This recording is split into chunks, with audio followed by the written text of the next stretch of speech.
It's Monday, so it's time to check in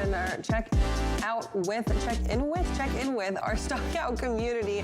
We've got Grace Sharkey here joining us this morning. Grace, currently my brain is not working, so hopefully yours is working a little bit better than mine. Well, I guess we'll see in a second, won't we? So hopefully it's up there. But I think we're ready to go. And Grace, if our brains aren't working, we can just order another one from Amazon, so it seems. And when we're looking at this story, we're talking about a case against Amazon and really some kind of lawsuit building up. What's going on here?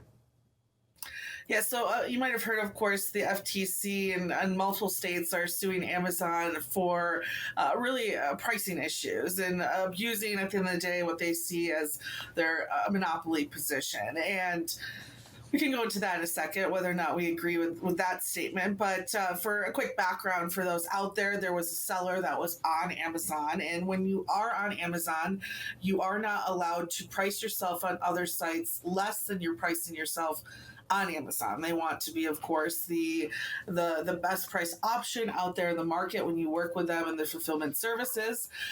And this company in particular, I believe it was some type of dog treat, if I remember correctly. They had priced themselves lower on Chewy to be more competitive on the Chewy site.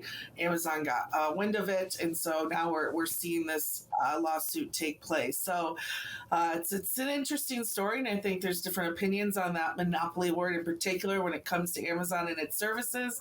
But I think it's definitely highlighting some of the issues people have pointed out when it comes to being a part of the Amazon marketplace. Grace, one of the questions that I asked Mike Baudendistel about when he first brought us this topic was the fact that, does Amazon come back with its defense and say simply, hey, if you're a seller, you don't have to work with us. We are not the only marketplace out there. It is your choice to choose to be on our marketplace and not on others. And is that kind of the big defense that they can put forward? Of course, that calls in to practice the monopoly aspect of it, right? By the seller coming back and saying, well, if we're not on Amazon, then we're not anywhere. We're nobodies. But that's at the end of the day, it is a choice, right? Nobody's forcing them to be on Amazon to sell.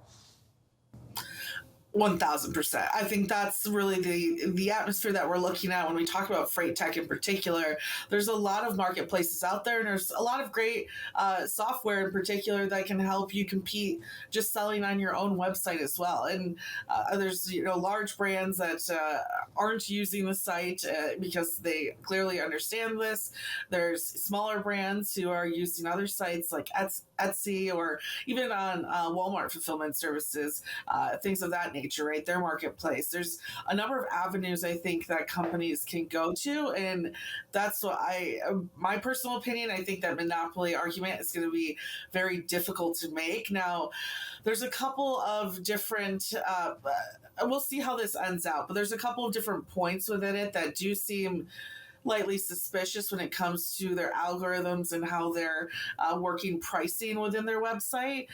In particular, there's a really redacted process and project called Project Nessie that it's redacted so much you really can't tell exactly what's happening, but it looks like it has something to do with their algorithms and how they're pricing to compete with other sites. So there's, I think, different points and different pressures that the FTC is going to put on Amazon and how it does price its items. But Kaylee, I think your point is what's going to really push this out for a while, or at least end it, is that there's just so many different competitors. There's so many different routes that sellers can take when selling their products. They don't have to be on Amazon. And it's as every day goes by, I think that argument becomes more and more blatant after all. And Grace, for instance, if I'm a business and I sell direct to consumers, but I also sell to Amazon, does that lowest price also apply to me directly selling to my consumers, or does it have to be if I'm on another site as well? I do believe it has to be the same. So, like, for instance, if you're doing some like special Memorial Day sale or Labor Day sale or something like that, right? I do believe that you have to offer that same pricing on Amazon too. Don't quote me 100% on that, but what you can do is you check out the episode today. We do have the CEO of Cartograph with us, and he actually, Cartograph helps a number of sellers on Amazon make the most out of their fulfillment marketplace. So he is someone you'd want to reach out to probably ask that question to. So, of course, you can find the stock out this afternoon, as you mentioned, at 2 o'clock. And Grace, staying on this thread of things, I think that's a really good point that you bring up, Anthony, is the fact that is this a way for people to be forced to shop on Amazon's marketplace instead of going direct to consumer, as we saw that, right? Because that can be kind of a marketing strategy, but that's also a shopping strategy from the consumer, right? Is that oftentimes you go to somebody's website and you look and you see, oh man, this thing is going to cost me $35 plus shipping. But then you go to Amazon and you're like, oh, it's listed for $31.99. I have Prime, so I get free shipping. That's how Amazon gets you and gets their sales, right? They are just simply a price floor. They're not a ceiling, right? So they can set. And it can go that way, where a company's D2C page maybe is a little higher, their Amazon page is a little lower. Yeah, and I think when you talk about the shopping experience, that's the most important part here. For instance, right now, I'm quite literally shopping for my blue hair dye for F3. And while I can buy it from someone like Sally's, I will have to wait a couple of weeks to get it delivered here. But I also can buy it on Amazon and get it delivered within the next 2 days. So I think that's another part of this too, is there's some really big advantages of being a part of their fulfillment process and their marketplace in particular. Of course, with the Prime aspect, there's an even bigger chance that you're going to see more growth and more sales out of Amazon as well. So yeah, that shopping experience goes into all of this too. And I think that's another point that really hurts the monopoly market as well.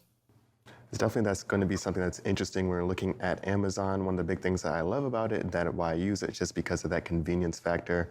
I can just get everything all at once, don't have to shop around too much, and I know the price is going to be really competitive.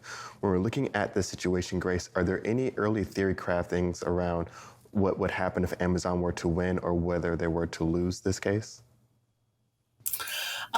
You know, it's interesting because the whole like Project Nessie aspect, I feel like is a little bit of maybe the exposure that the FTC is trying to get to consumers when it comes to Amazon. Like it's for me, I think the way that it seems to be like drafted and entered into the case, almost like a little bit of a show for the FTC in this regards.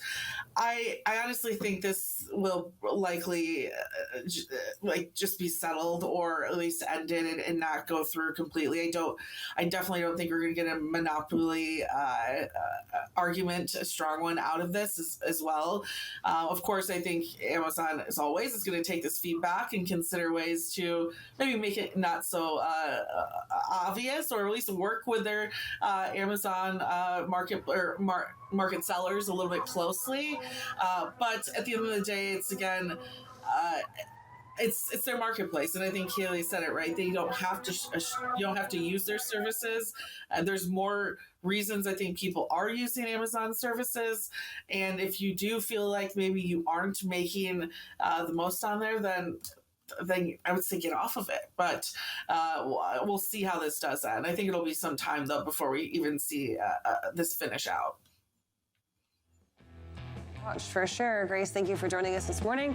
We'll catch the stock out later on this afternoon. Thanks, guys.